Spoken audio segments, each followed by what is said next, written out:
శ్రీ గురుభ్యో నమ. అందరికీ నమస్కారం అండి. ఇవాళ మనకి ప్రపంచంలో ఏదైనా సరే కొన్ని విషయాలు ఉన్నాయనుకోండి, వాటికి ఏదో ఒక ఆధారం ఉంటుందన్నమాట.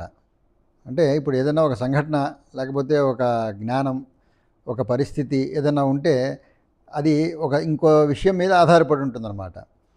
అలాంటి 4 విషయాలు, అవి దేని మీద ఆధారపడినవి అని చెప్పేసి మనం ఇవాళ తెలుసుకుందాం. శృతిస్మృతిపురాణానాం ఆలయం కరుణాలయం నమామి భగవత్పాదం శంకరం లోకశంకరం. శంకరాచార్యుల వారిని జగద్గురువులు అని చెప్పి పిలుచుకుంటాం మనం.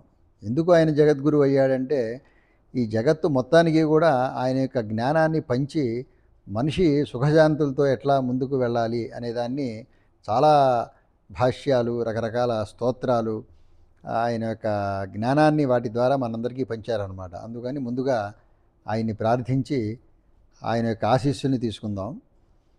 తర్వాత మనకి వేదమూలమిదం జ్ఞానం, భార్యామూలమిదం గృహం, కృషిమూలమిదం ధాన్యం, ధనమూలమిదం జగత్. ఈ శ్లోకం కనుక పరిశీలిస్తే మనం జ్ఞానానికి మూలం వేదం, ఇంటికి మూలం భార్య, అట్లానే ధాన్యం అంటే ఆహారానికి మూలం కృషి అంటే శ్రమ పడటం. అట్లానే మనకి అందరికీ తెలిసిందే ఇది ధనమూలం ఇదం జగత్తు అనేది మనం చెప్పుకుంటూ ఉంటాం కదా. ఈ జగత్తు మొత్తానికి మూలం ఏమిటయ్యా అంటే ధనం. ఇవి ఏ విధంగా ఇట్లా ఒకదానికి ఒకటి ఆధారమైంది అనేది మనం పరిశీలిద్దాం. ముందుగా వేదమూలమిదం జ్ఞానం. మొత్తం జ్ఞాన సంపద అంతటికీ కూడా వేదమే మూలం అని చెప్పేసి చెప్తారనమాట. మనం కనుక వేదాల్ని పరిశీలిస్తే అందులో అనేక రకమైనటువంటి దేవతా స్తోత్రాలు, యజ్ఞయాగాదులు ఏ విధంగా చేయాలి, వేదాంతం ఆధ్యాత్మిక జ్ఞానం ఉపనిషత్తుల ద్వారా మనకి ఎట్లా లభించింది, ఈ సృష్టి రహస్యాలు, ఎన్నో రహస్యాల్ని ఆ వేదం ద్వారా మనకి మన యొక్క ఋషులు అందించారనమాట. వేదాల్ని భగవంతుడి నిశ్వాస నుంచి వచ్చినవి అని చెప్తారనమాట. ఉపౌరుషయాలు ఎవరూ వాటిల్ని రచించలేదు, అవి భగవంతుడి నుంచి మనకి సంక్రమించినవి అని చెప్పేసి మన పెద్దవాళ్ళంతా కూడా చెబుతారనమాట. అందువల్ల మనం ఇవాళ చూస్తున్నటువంటి సమస్త జ్ఞానానికి కూడా ఆధారం, మూలం వేదం అన్నమాట. అందువల్ల వేదమూలమిదం జ్ఞానం అని చెప్పేసి మనకి చెప్పారనమాట. ఆ తరువాత భార్యామూలమిదం గృహం. గృహానికి మూలం ఎవరయ్యా అంటే భార్య. మనం ఎన్ని చెప్పినా కూడానండి, ఇవాళ భార్య లేకపోతే ఆ గృహం కళావిహీనంగా ఉంటుంది. ఇంటికి దీపం ఇల్లాలని చెప్తారు కదా, అటువంటి భార్య ఈ ఇంటికి మూలం అన్నమాట. 4 రోజులు ఎక్కడికైనా వెళితే భార్య సరే ఏదో బాగుందిలే అనుకుంటారు, కానీ ఆ తర్వాత నుంచి అసలు ఏ బాధ్యత తీసుకోవాలన్నా, పిల్లల్ని ఎట్లా పెంచాలన్నా, మనకు కావలసిన టైంలో ఆహారాన్ని మనకి అందించాలన్నా కూడా, ఇవాళకి కూడా బంధువులు ఎవరైనా వస్తున్నారు అంటే ప్లానింగ్ అంతా ఆవిడదే ఉంటుందండి. ఒక కంపెనీ డైరెక్టర్కి ఎన్ని రకాలైనటువంటి బాధ్యతలు ఉంటాయో ఒక గృహిణికి అంత బాధ్యత తీసుకుంటుందన్నమాట. మనం ఎంత మోడర్న్ సొసైటీలో ఇవాళ సమానత్వం అని ఎన్ని మాట్లాడుకున్నా ప్రాక్టికల్గా ఆలోచిస్తే ఆవిడ పాత్ర ఇంటిని నడపడంలో ఆవిడ పాత్రే చాలా ప్రధానంగా ఉంది వాటికి కూడా. అది అందరూ ఒప్పుకోవాల్సిన విషయమే. అందువల్ల ప్రతి ఇంటికి కూడా ఆ భార్య అనేది మూలం అని చెప్పేసి శాస్త్రం కూడా చెప్పిందనమాట.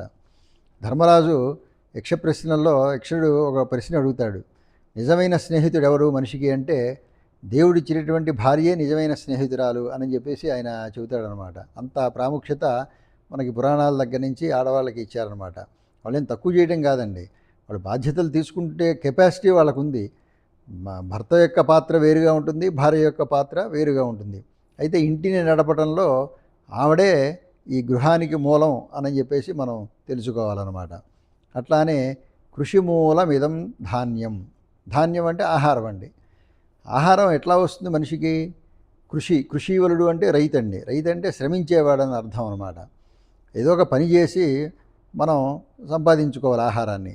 అంతేగాని ఏదో కూర్చొని ఆహారం రావాలి అంటే ఎవరికి రాదు కదండి. ఉదర నిమిత్తం బహుకృత వేషం. మనం ఎన్ని వేషాలు వేసి ఎన్ని రకాలైనటువంటి సంపాదనని కూడా కేవలం ఈ యొక్క ఉదరాన్ని ఏ విధంగా నింపుకోవాలి అంటే, ఆ క్షుద్బాధ అంటారు కదా, అది చాలా తీవ్రమైందండి. క్షుత్ అంటే ఆకలి.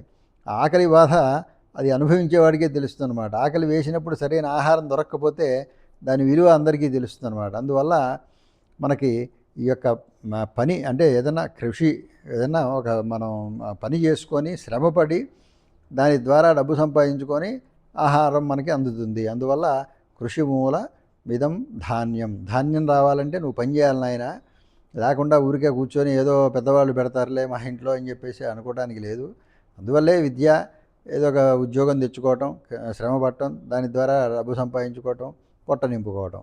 ఇందువల్ల మనకి ధాన్యానికి మనకి ఆధారం ఏమిటి అంటే కృషి అన్నమాట, శ్రమ పడటం. అందువల్ల అది తెలుసుకోవాలి. ఆఖరిది ధనమూలమిదం జగత్తు. ఈ జగత్తు నడవటానికి ఇంధనం ధనం అన్నమాట. ధనం లేదనుకోండి, ఎక్కడ పనులు అక్కడే ఆగిపోతాయి. మనం ఎన్ని అనుకున్నా కూడా ప్రతివాడు కూడా ధనం ఉంటేనే బయటికి వెళ్తాడు, ధనం ఉంటేనే చదువుకుంటాడు, ధనం ఉంటేనే ఈ ప్రపంచం నడుస్తుంది. అందువల్ల ధనమూలమిదం జగత్, ఇది మనం బాగా మనకి తెలిసినటువంటి మాట వాక్యం. ఇది ఎక్కువ వాడుతూనే ఉంటారు కదా. అది మనకి మహాభారతంలో ఒక చిన్న కథలాగా ఉందండి. అంటే కథ కాదు, జరిగిందే. దాంట్లో ఏంటంటే యుద్ధం అంతా, భారత యుద్ధం మొదలైంది. అటు కౌరవ సేనలు, ఇటు పాండవ సేనలు కూడా మోహరించి ఉన్నాయి. ధర్మరాజు ఇక యుద్ధానికి సన్నద్ధం అయ్యే సమయంలో రథం దిగి భీష్ముడి దగ్గరికి వెళ్తాడు. ఆయన పితామహుడు కదా, వాళ్ళ వంశం మొత్తానికి కూడా ఆయనే పితామహుడు కాబట్టి ఆయన దగ్గరికి వెళ్ళి నమస్కారం చేస్తారనమాట. ఆయన అప్పుడు యతో ధర్మస్తతో జయ అంటాడు. తెలివిగా ఆయన, నువ్వు విజయోస్తు అంటే ఆయన అవతల పక్షంలో ఆయన సైన్యాధ్యక్షుడు, నీకు విజయం రావాలి అంటే దుర్యోధనుడికి కోపం వస్తుంది. అందువల్ల తెలివిగా ఆయన యతో ధర్మస్తతో జయ అన్నాడు. అని ఇంకో మాట చెబుతాడనమాట. అంటే ఇన్ని ధర్మాలు తెలిసినవాడు, ఇన్ని శాస్త్రాలు తెలిసినవాడు, మరి కౌరవపక్షంలో ఎందుకు ఆయన ఉన్నాడు అనేదాన్ని అనుకుంటారు అని చెప్పేసి, ఆయన చాలా జ్ఞాని కాబట్టి ముందు ఆయనే ఊహించి ఆయన ధర్మరాజుకు ఒక విషయం చెబుతాడు. పురుషస్య అర్ధోదాస, అంటే పురుషులు ఈ యొక్క ప్రపంచంలో ప్రతి మనిషి కూడా అర్థానికి అంటే ధనానికి దాసుడయ్యా. అటువంటి అలా అర్ధస్య బద్ధోస్మి, నేను కూడా అర్థానికి దాసుడిని అయ్యి ఈ పక్షంలో ఉన్నాను. అక్కడ ఒక చిన్న ధర్మ సూక్ష్మం ఉందండి. ఆయన ఎందుకు అక్కడ ఉన్నాడు అంటే, ఆయన కురువంశంలో మొదల దగ్గర నుంచి కూడా ఆ సింహాసనాన్ని కాపాడి, ఆ రాజు ఎవరైతే వాళ్ళకి తన యొక్క శక్తియుక్తులన్నింటినీ కూడా వెచ్చిస్తాను, వాళ్ళకి ఉపయోగపడేట్టుగా నేను ఉంటాను అని చెప్పేసి ఒక మాట ఇస్తాడనమాట ఆయన వాళ్ళ తండ్రికి. ఆ మాట ప్రకారం ఆయన వాళ్ళ పక్షాన ఉన్నాడనమాట. వాళ్ళ దగ్గర ఉండి అన్నాళ్ళు మరి వాళ్ళ యొక్క రాజ ఆస్థానంలో ఉండి ఆయన వాళ్ళ యొక్క ఉప్పు తింటాం అంటారు కదా, ఆ ఉప్పు తిన్న విశ్వాసాన్ని ఇవాళ యుద్ధం వచ్చిందని చెప్పేసి ఆయన వదిలేసి వెళ్ళిపోవడం అనేది ధర్మం కాదని చెప్పేసి ఆయన చెప్పి దానికి ఈ మాట చెబుతాడనమాట. పురుషస్య అర్ధోదాస తస్మాదర్ధస్య బద్ధోస్మి. ప్రపంచంలో ప్రతివాడు కూడా డబ్బుకి దాసోహం అనేవాడే నాయన. మరి అటువంటి డబ్బుకి నేను కూడా కట్టుబడి వాళ్ళ ఈ పక్షాన ఉండి నేను యుద్ధం చేస్తున్నాను అని చెప్పేసి చెబుతాడనమాట. అందువల్ల ఈ యొక్క ధనం అనేది ప్రతి మనిషికి జగత్తు నడవటానికి ఏ విధంగా ఉపయోగపడుతుంది అని చెప్పేసి, ఈ ధనమూలం ఇదం జగత్, జగత్తుకి మూలం ధనం అని చెప్పేసి మనకి ఈ 4 విషయాలు కూడా ఇవాళ తెలుసుకున్నాం. వీటిని గమనించగలరు. స్వస్తి.